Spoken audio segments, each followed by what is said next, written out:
The sky above Erebus burned with fire and smoke.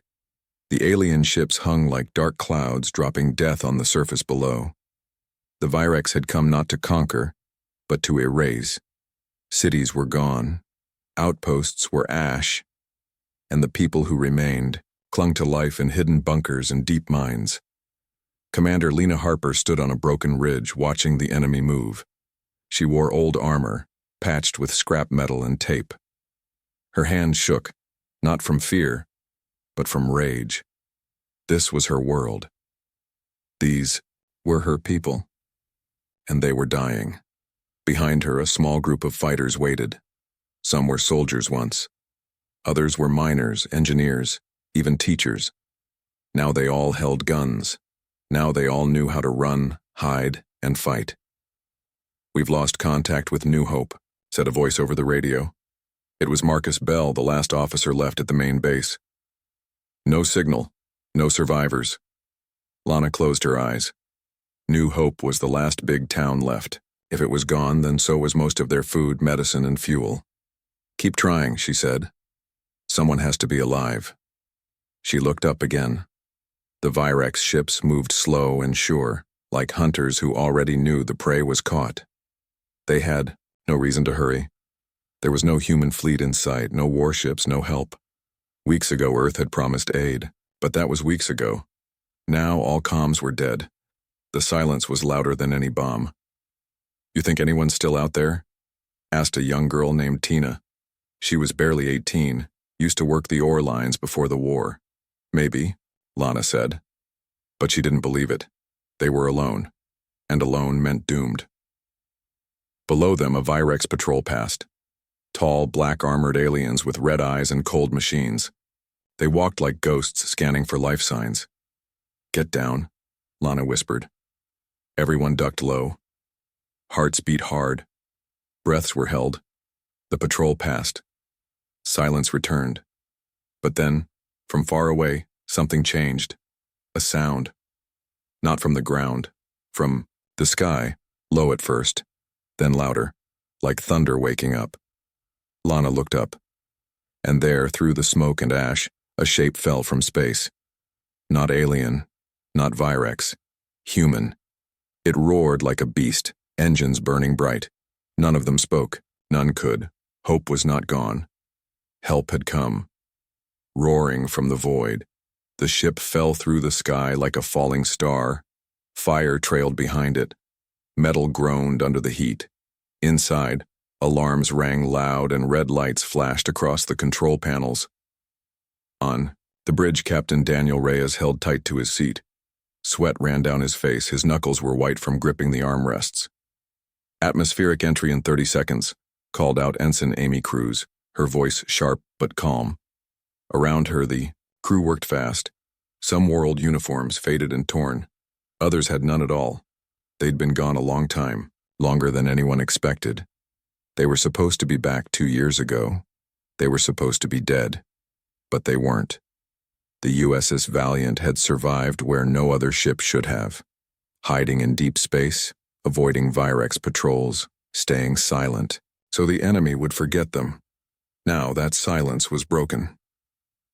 "We're picking up ground signals," said Marcus Bell, now Chief Comms Officer. Weak but real. Mostly civilian. Begging for help.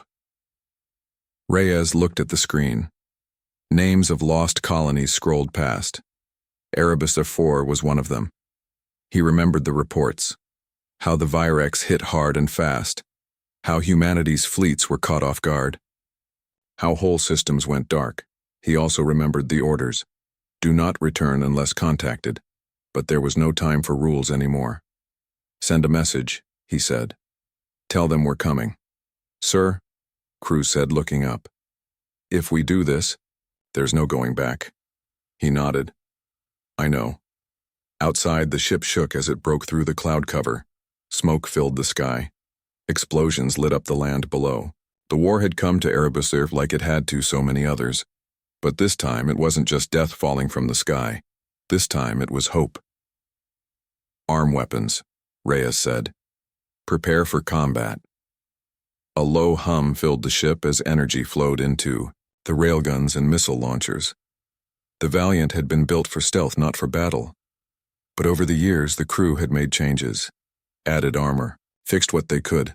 They weren't ready for a full fleet, but they were ready for a fight. Enemy contacts on radar, Bell said. Multiple bogies. They've seen us. Reyes stood up. Then let them see what we can do. He looked out, the front window. The world below was burning, but not yet lost. Not while the Valiant still flew, and not while humans still fought. The Virex fleet moved fast. Dark ships rose from orbit like angry wasps.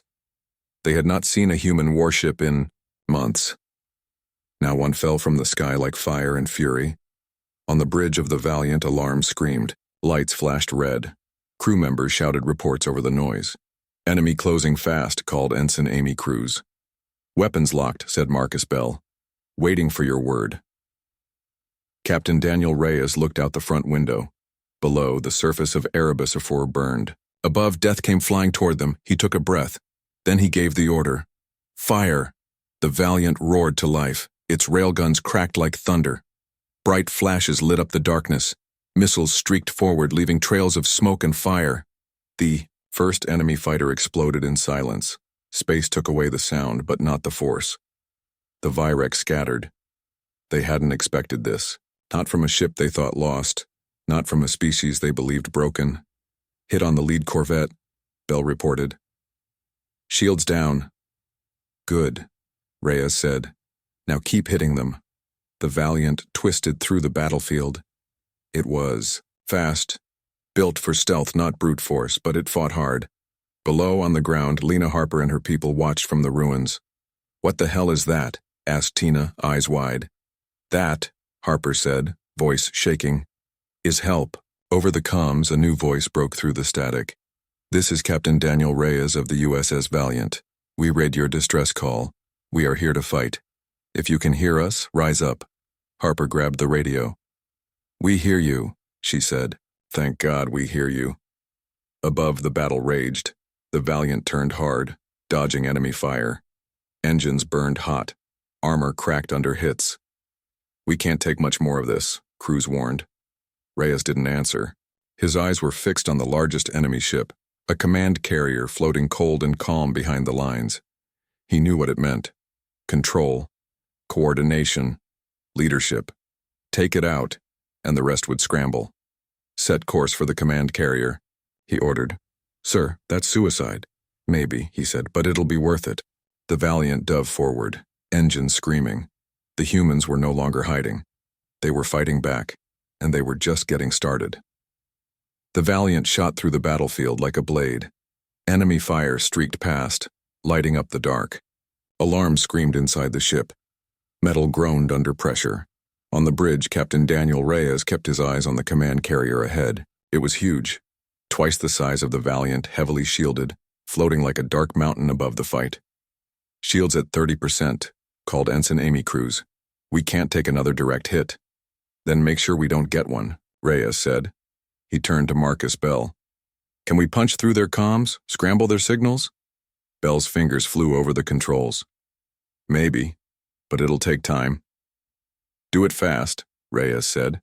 We're not going to get a second chance. Outside, the battle raged. Enemy fighters swarmed the Valiant like bees. Railgun rounds flashed. Missiles exploded in silent bursts. Below, on the surface, Lena Harper and her team listened to the radio as they moved through ruined streets.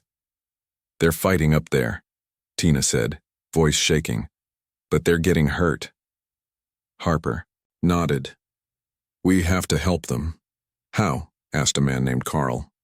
We don't even have real guns. She looked toward the old comms tower on the edge of town, half buried in rubble but still standing. We take that tower, she said. If we can get it working, we can jam the Virex comms, give the Valiant a chance. Carl frowned. You think that'll do anything? It'll mess with their coordination, she said. And every second counts. They ran through smoke and fire toward the tower. Virex patrols were everywhere. Machines scanned for movement. Red lights swept across the ground. They stayed low, moved fast. Halfway there, they saw a Virex squad setting up a heavy gun. We can't go around, Tina whispered. Harper took a breath. Then we go through. They attacked fast and quiet. Knives, pistols, fists. The fight was short and brutal. When it was over, they kept moving. Back in space, the Valiant was bleeding. Armor cracked. Systems failing. Comms scramble is live. Bell shouted. "VRX are losing contact with each other." Reyes saw it on the screen. Enemy ships began to hesitate. Orders were delayed. Some fired on their own side. "Now," he said, "hit them hard." The Valiant fired everything it had left. Railgun rounds tore into the command carrier's side. Missiles punched deep. A massive explosion lit up space. The carrier split apart. Silence followed. Then chaos. The Virex fleet lost control. Without leadership, they scattered. On the ground, Harper reached the comms tower. She opened the panel, flipped the switch, and sent the signal. Help was here, and humanity was fighting back. The silence after the command carrier's explosion did not last long. Across the battlefield, the Virex forces faltered. Their ships drifted without orders. Some turned to flee. Others fired blindly, unsure of where the real threat was. On the bridge of the Valiant, Marcus Bell watched the enemy break apart. "They're losing it," he said. "No coordination. No plan." Ensign Amy Cruz looked at the damage reports. "We're not in great shape either." Captain Daniel Reyes stood tall, eyes locked on the screen. "We keep pushing. We don't stop now." He turned to Bell.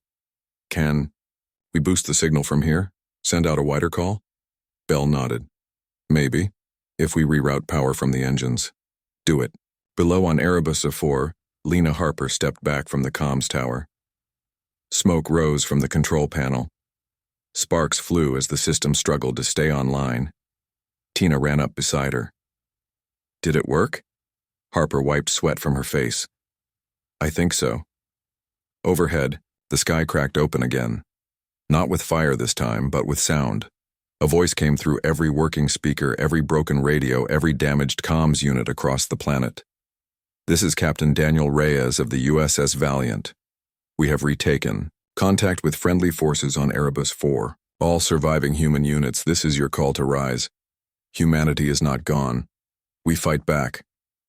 Across the ruins, people heard that message. In hidden bunkers, old soldiers picked up weapons. In distant outposts, engineers powered up machines they thought would never run again. Far away on a broken moon, a small team of survivors listened from inside a cave. One of them, a woman named Nora, looked at the others. "That's real, right?" someone asked. She nodded. "Yeah, that's real." Weeks ago, they had been alone, lost, forgotten. Now something had changed. Back in orbit, the Valiant held its position. Though battered, it remained in the fight. "We're getting responses," Bell said. "From everywhere." Reyes looked at the screen. Blips appeared, small, scattered, but real. Other ships, other bases, other humans. Not just on Erebus, over all over. "They thought no help was coming," he said quietly. He turned to his crew. "But help is here." Outside, the stars still burned cold and far away. But for the first time in a long time, humanity was not hiding. It was calling, and others were answering. In the days after the battle, Erebus IV changed. What had been a world on the edge of death became a beacon of hope. Survivors came out of hiding. Old weapons were cleaned and loaded. Broken machines were fixed. People who had lost everything now had something to fight for. On the bridge of the Valiant, Captain Daniel Reyes looked at the growing list of responses coming in from across human space. Ships that had gone silent, bases thought destroyed, colonies that had stopped calling for help long ago. They were all answering now. Ensign Amy Cruz stood beside him. "We started something," she said. Reyes nodded. "We gave them a reason to believe again." Below on the surface, Lena Harper walked through the ruins of what used to be New Hope. Now it was a base, filled with fighters, engineers, and volunteers. People worked side by side, building defenses, repairing comms, preparing for what might come next. Tina followed close behind. What happens now? She asked. Harper looked up at the sky. The Valiant still floated above, watching over them, like a guardian. Now, Harper said, we don't wait for help anymore. We become it. Word spread fast. The Valiant's signal reached far beyond Erebus gear. On distant worlds, hidden ships answered the call. Some were damaged. Some had only a handful of crew left. But they all responded. On Earth, President Karen Delaney sat in her war room looking at reports. The Virex had offered peace talks. She had almost accepted. Until the message came, she read the report again. The USS Valiant has returned. Erebus is free. Humanity fights back. Delaney stood up. Her voice was strong when she spoke. Send the order. All remaining fleets are to regroup and prepare for counteroffensive. We are not surrendering. We are fighting. Across the solar system, ships began to move again. Back on the Valiant, Marcus Bell watched as more signals came in. They're really doing it, he said. Reyes stepped forward. This isn't just about Erebus anymore, this is about all of us. He turned to his crew. We showed them they weren't alone. Now we show them how to fight. The Valiant may have been a single ship, but it had lit a fire across the stars. And now, the rest of humanity was rising with it. The stars burned cold and silent as the human fleet moved through space. Ships of all sizes and shapes followed the Valiant. Some were old, some were patched together from wreckage. But they all flew under the same flag. This was not a retreat. This was a war. Captain Daniel Reyes stood on the bridge of the Valiant, looking out at the armada behind him. For 2 years, his ship had been alone. Now it led a force built from hope, fire, and fury. Ensign Amy Cruz walked up beside him. We've come a long way, she said. Reyes nodded.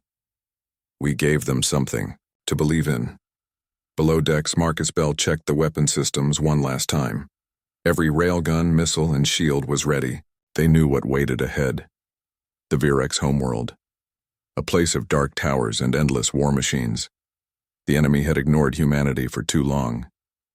Now, they would learn their mistake. On Erebus, Lena Harper watched the fleet disappear into the stars. Beside her stood Tina, no longer just a girl from the mines. You coming with us? Tina asked. Harper smiled. I'll be right behind you. She looked up at the sky, where the Valiant led the charge. This was no longer just a fight for survival. It was a message. Humanity was done hiding. Back on Earth, President Karen Delaney stood before a crowd of thousands. The cities were still broken. The losses were deep. But the people no longer wept in fear. They stood tall. We were told we were weak, she said into the microphone. We were told we had no chance. But look at the sky. Look at our ships. Look at what we have become. Cheers rose like thunder. Across the colonies, humans fought side by side with old friends and new allies. They used alien tech but did not forget their own strength. And then came the moment. The Valiant dropped out of warp at the edge of the Virex system. The enemy saw them. And for the first time, they hesitated. Reyes stepped forward on the bridge.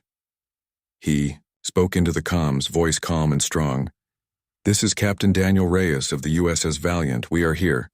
We are not afraid, and we will not stop until our home is safe. The fleet roared to life.